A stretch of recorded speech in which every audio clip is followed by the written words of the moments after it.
سلام آقا.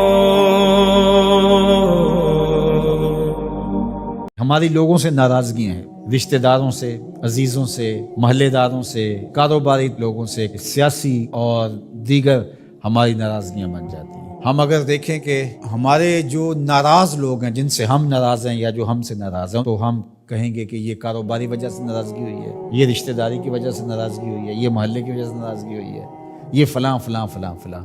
اب ڈھونڈے ہماری اللہ کے لیے ناراضگی کتنے لوگوں سے ہوئی ہے، تو شاید ہمیں بہت کم لوگ ملیں۔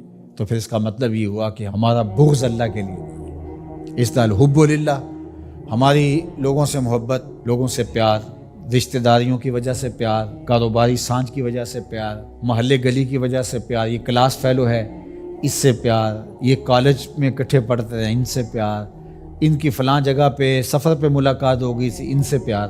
جب ہم شادی بیٹی کی کرتے ہیں تو کارڈ لکھنے بیٹھتے ہیں تو یہ رشتہ داروں کے لکھ رہے ہیں، ان سے تعلق کس وجہ سے ہے؟ رشتہ داری کی وجہ سے۔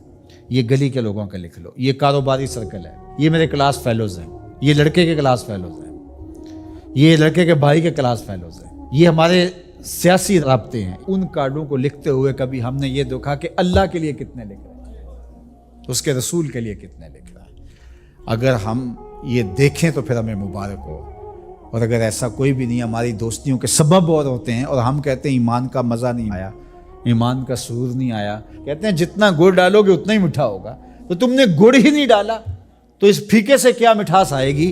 تو یہ گڑ تو تم نے ڈالنا تھا۔ احب الاعمال کا، افضل الاعمال کا، الحب فی اللہ والبغض فی اللہ، تمہاری لوگوں سے محبت بھی اللہ کے لیے، تمہاری لوگوں سے دشمنی بھی اللہ کے لیے۔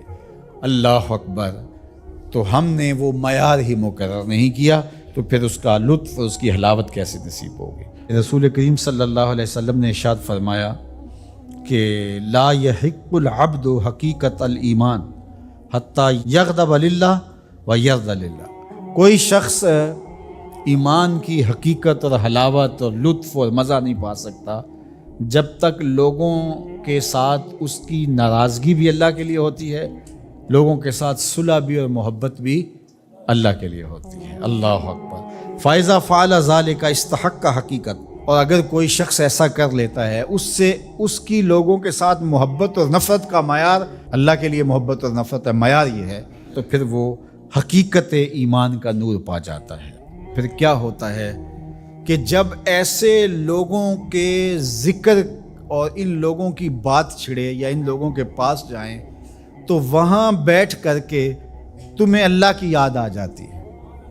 اور پھر دوسری بات ہے، جب تم اللہ کا ذکر کر رہے ہو، اللہ کا ذکر کرتے کرتے ان لوگوں کی یاد آ جاتی ہے، یعنی ذکر الہی میں یہ یاد آتے ہیں اور ان کی یاد میں رب یاد آتا ہے۔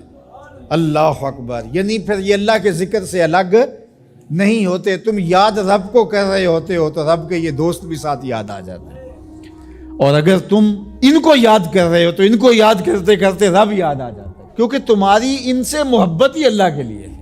اسلام کی، دین کی، ایمان کی خوبصورت اور مضبوط کڑی یہ ہے کہ تم کسی سے پیار کرو تو وہ بھی اللہ کے لیے، کسی سے دشمنی رکھو تو وہ بھی اللہ۔